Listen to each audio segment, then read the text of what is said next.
It's March 9th, 2023, and today we're going to talk about the 10 questions the Minnesota Twins must answer this season. So stay tuned because that's what's coming up now on LockedOn Twins, your team every day.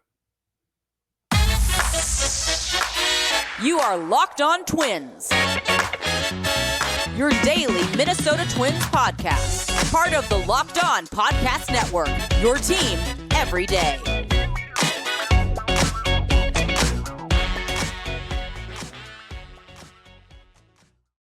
And hello again, this is Brandon Warne, and welcome back to Locked On Twins, part of the Locked On Sports Podcast Network, your team every day. And you can follow me on Twitter at Brandon_WARNE. If you're watching on YouTube, you can see that at the bottom of the screen. Now, we're going to run through tonight the 10 questions that the Minnesota Twins have to answer this season. Now, some of them will be sooner rather than later, but in some form or fashion, each of these questions needs to be answered, preferably in the affirmative, positive sense. Now, before we get started, I want to draw attention to one thing that I'm going to kind of change up here. Be free to be active in the comments section, especially beneath this post on YouTube. I'm going to do my best to kind of hang out in the comments. We'll have some discussion and that sort of thing. I want to do my best to chat with you guys. So questions you ask there, feel free. I'll do my best to answer them all, or at least as best as I can. And secondly, if you have questions for the show, please feel free. Tag me on Twitter, email, however you can get a hold of me, Pony Express, whatever it takes. Okay. Now, with that said, we should just dive right in. These are the 10 questions that the Minnesota Twins must answer this season. First of all, and this is one that I think none of us really know how to address at this point, and it's how much will Byron Buxton play?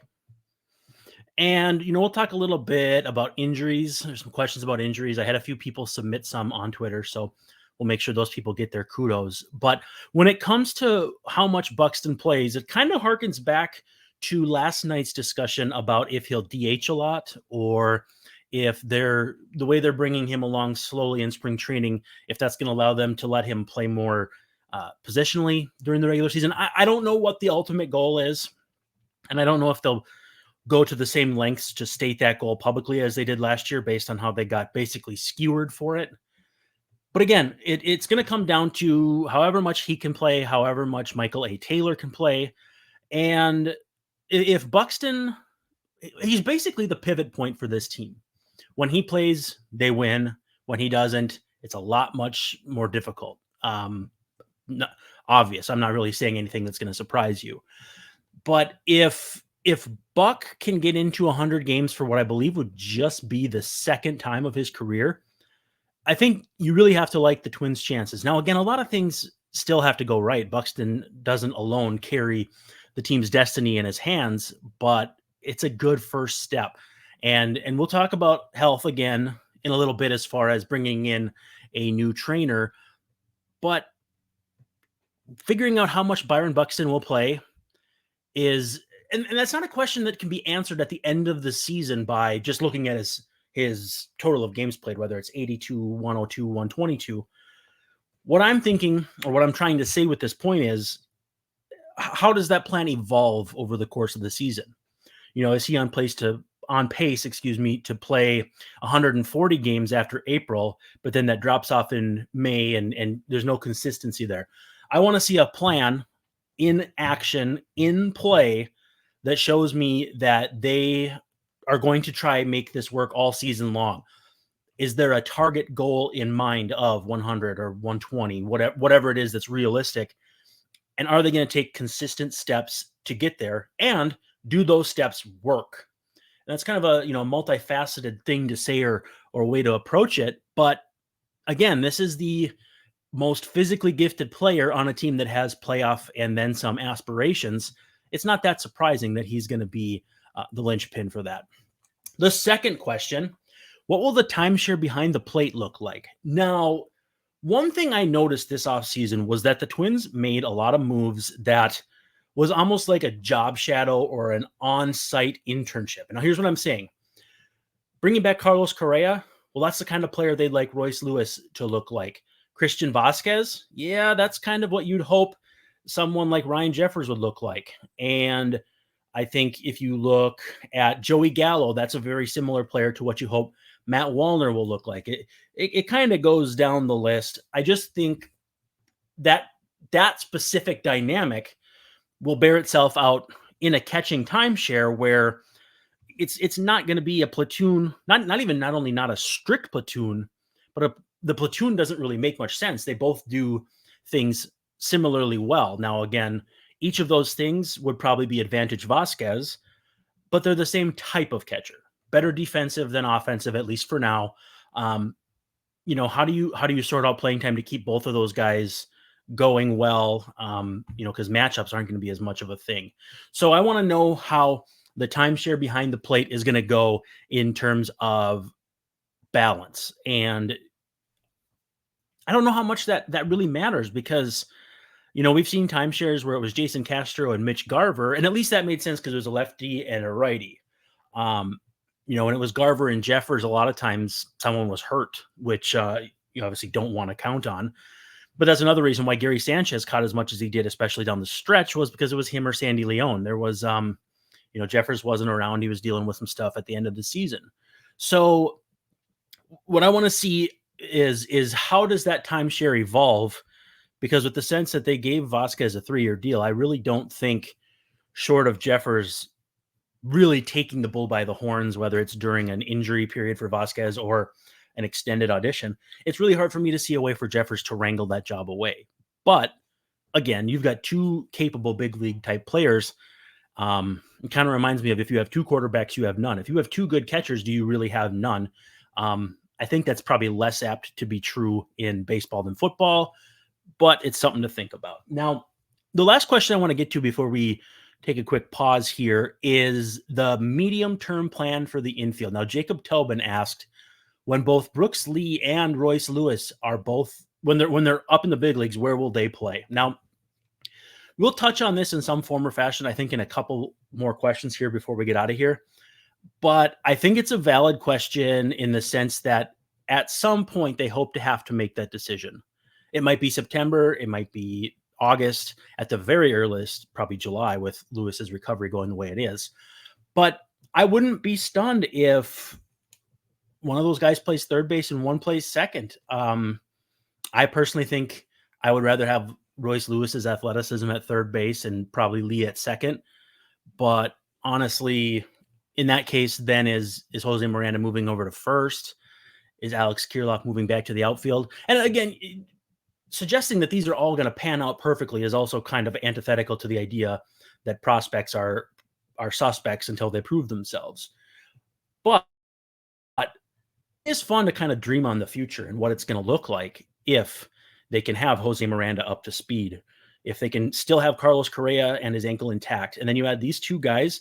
I mean, you're potentially talking about an absolutely fantastic infield, regardless of if it's Miranda at first, Kirilloff at first, whoever, Edouard Julien, who again, we'll probably touch on as well. To me, what this looks like though is Royce Lewis at third and Brooks Lee at second. Does that spell the end for Jorge Polanco? Maybe eventually, maybe they're not in any rush, which is perfectly fine. But that's kind of where I keep coming back to. But it's funny, baseball can change these things on you in a quick hurry.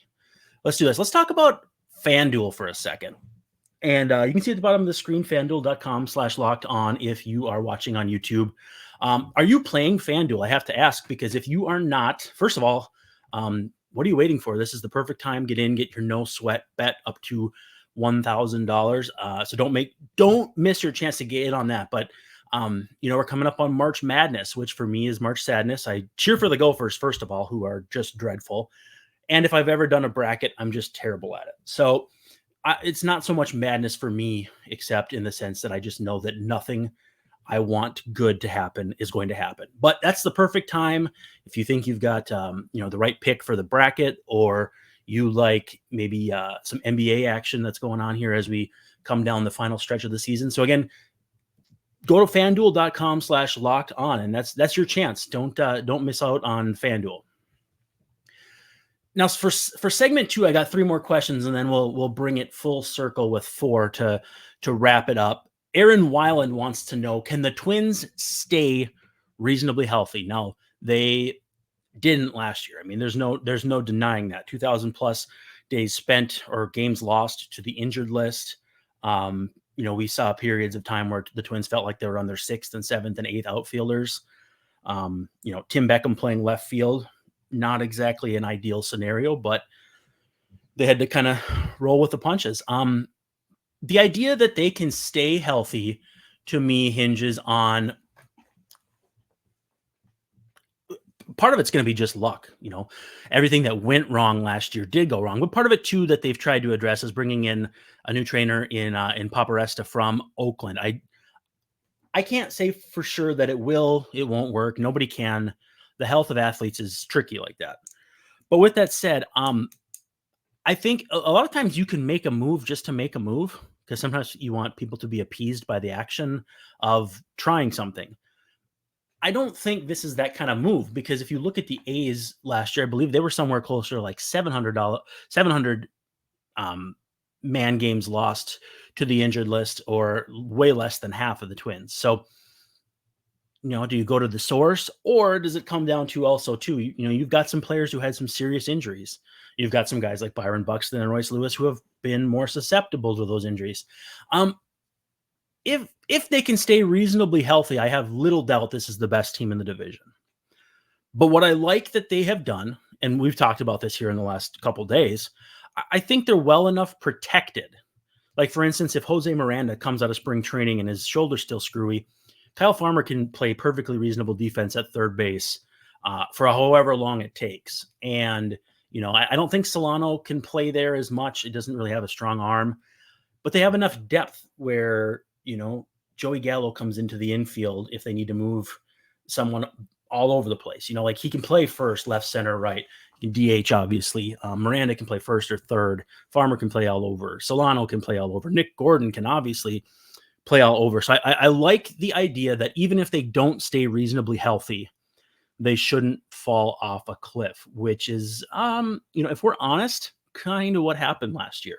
So I believe they can stay reasonably healthy. I can't say for sure that they will, but they're going to have to answer that question, and probably pretty early, because, it just felt like a storm cloud over this team for much of the season. And I think it started, for me at least, you can either say with Correa getting hit by the pitch, or Buxton sliding into second and his knee being messed up for the rest of the year in Boston. And these things happen early. They kind of cast a pall on the rest of the season. So I really am hopeful that they start healthy, stay healthy, and show fans that this is actually a much better team than what we saw on the field last year. User Albert Pujols, I get the sense this isn't the real Albert Pujols, but we'll let it ride. He asks, if they miss the playoffs, are people on the hot seat? So that's a good burning question for the Twins to answer this season. Again, hopefully not in the sense that they do miss the playoffs, but that's how we're going to get the most affirmative answer. And then at the same time, if they win 98 games and make the playoffs, it's not as dangerous. I think it's possible. I think, there's people that have asked me about on the hot seat now. And to me, that, I know that Paul Molitor lost his job after a 78 win season. Rocco Baldelli's coming off a 78 win season. So I get kind of the parallels there, but at the same time, this is the guy they handpicked. They stuck with Molitor for a couple years and then moved on. You can say they did him dirty, and I don't know that I would necessarily disagree from the man-to-man standpoint, but at the end of the day, front offices are going to want their guy. And so I don't think they've soured on Rocco nearly as much as some of the fans have, as far as, not bunting, not stealing bases, pulling starters early.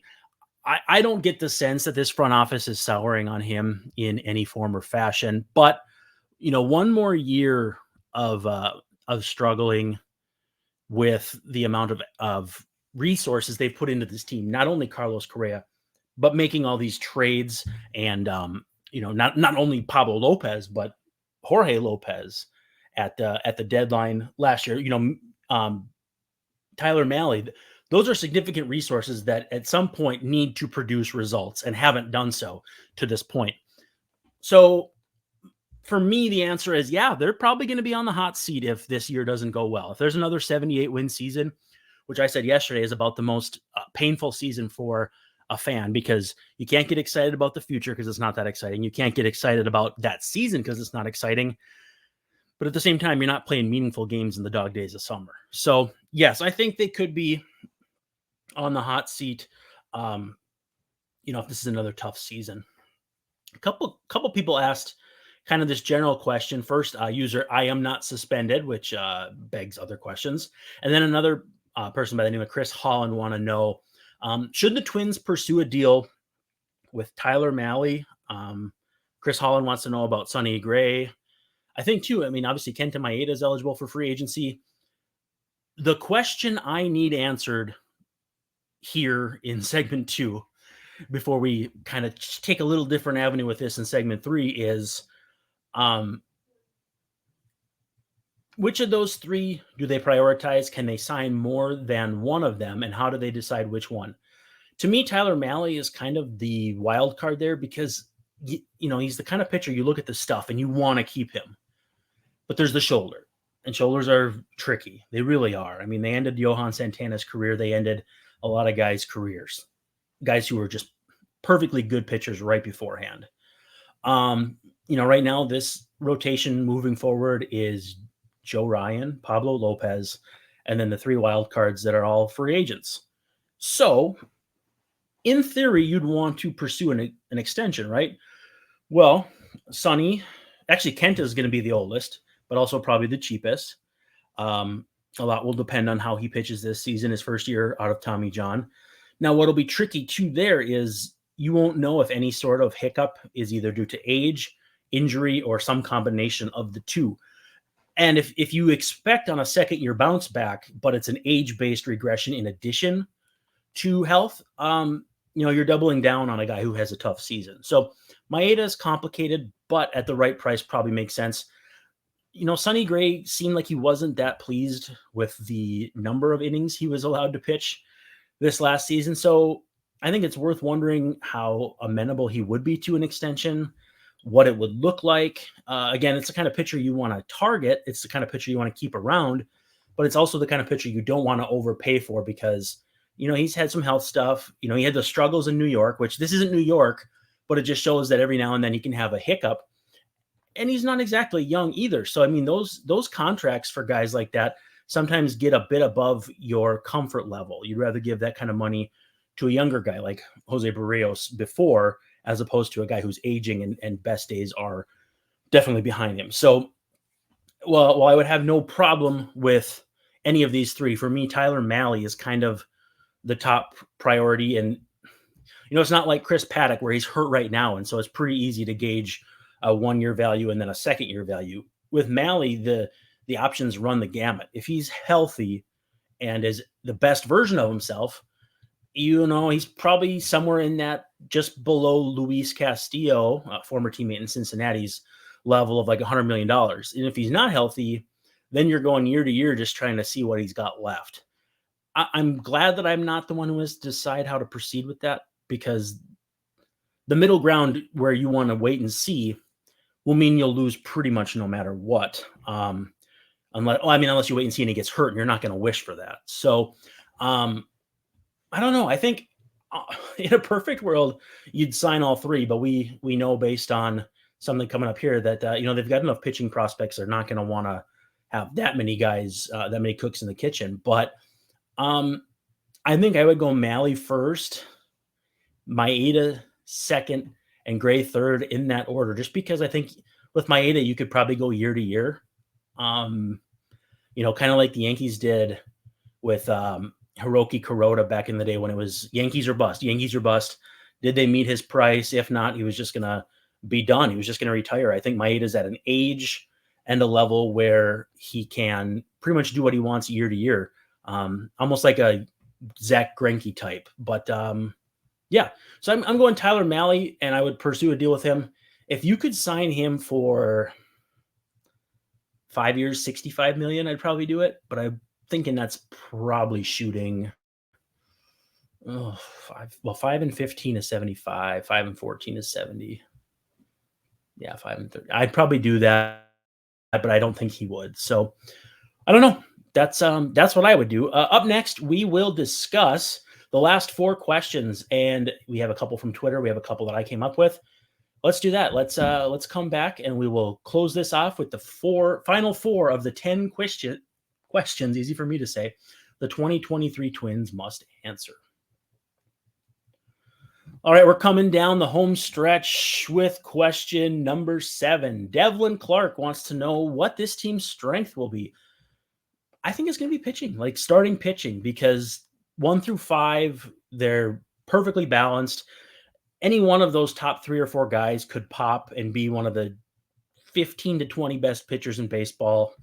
The definition of an ace is nebulous, but whichever direction you want to take that, they could have somebody pop off and do that.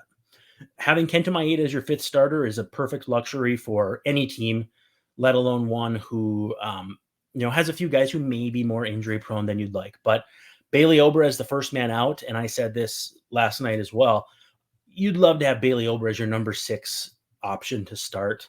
Sub-4 career ERA, almost a strikeout per inning.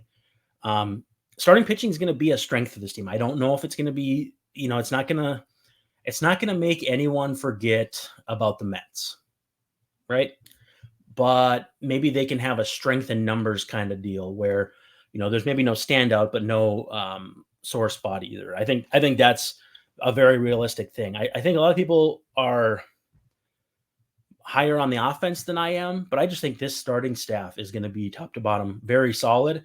And it'll seem better too, because we've just seen such struggles in the meantime, waiting for this to happen, that it's just going to be that much more sweet. So Aaron Weiland's second part of his question, I wanted to separate them because there were actually 2 very good questions. So he first asked, could they stay reasonably healthy, which was his serious question. His more fun one is, can they replace Luis Arraez's production at first base between Miranda Kirilloff, Edouard Julien, whoever? I mean, maybe Aaron Sabato. He's been hitting, or at least getting on base this spring. But I digress. I think so. It'll look different because 2 dollar store Luis Arraez in Donovan Solano is going to play some first base too. And, if he gets out of bed, he's probably going to hit at least 280, which, it's not Luis Arraez, but it's not that bad either. And, again, they'll mix and match based on matchups and that sort of thing. And you would hope at least one of the 3 or 4 becomes the de facto hot hand and just becomes the guy over there. But with that said, I think the wild card there is Julien. He's a second baseman by trade, which is like saying Luis Arraez is a second baseman by trade. Miami's going to mess around and find out, but I don't think that's going to go well. So again, you have to view Arraez's production through the lens of a traditional first baseman, but not be unfair to how he produces, but at the same time swing back and not expect the replacements to do exactly the way he did it. So when you look at, let's see, Luis Arraez in 2022, I want to pull up his FanGraphs page because I want to see weighted runs created plus. I don't know it off the top of my head. So Luis Arraez last year had a 131 weighted runs created plus. 20.9 offensive runs, a 350 weighted on base average, though a 333 expected. So there is some room for regression here. BABIP obviously puts the ball in play and gets on base, which is going to give him a benefit there. Some line drives and that sort of thing. But the way I see his skill set aging is not going to be easy. If he stops making contact for any reason, he's cooked. And that's like any player, though. If you take away their best tool, their best skill, they're not who they were before. It's foundational. It's obvious. It's not that surprising.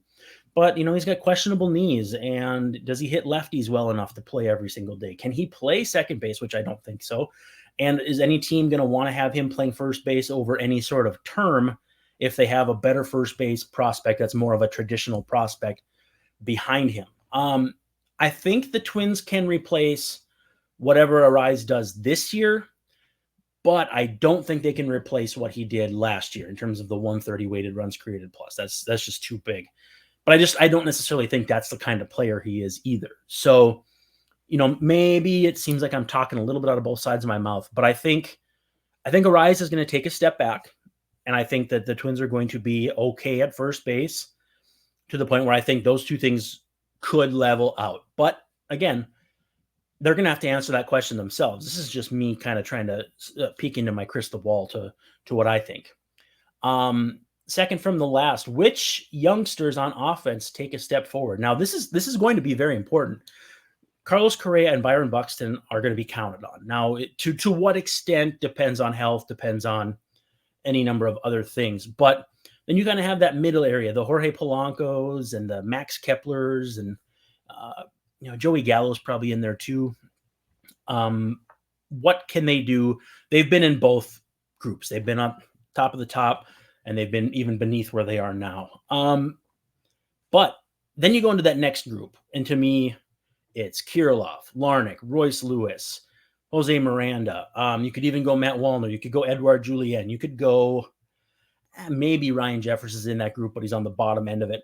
Which of those guys takes a step forward? Now, we all know Jose Miranda had a nice season, so a step forward to him would be, more consistency. Not as rough of a start as he had last year. And granted, being a rookie, it's not really fair to put that on his plate. But I want to see a step forward from him, or a step forward from Kirilloff, which might be as simple as staying healthy and hitting 265, 270 with decent pop, some doubles. Trevor Larnach, again, too, staying healthy. Can he do that?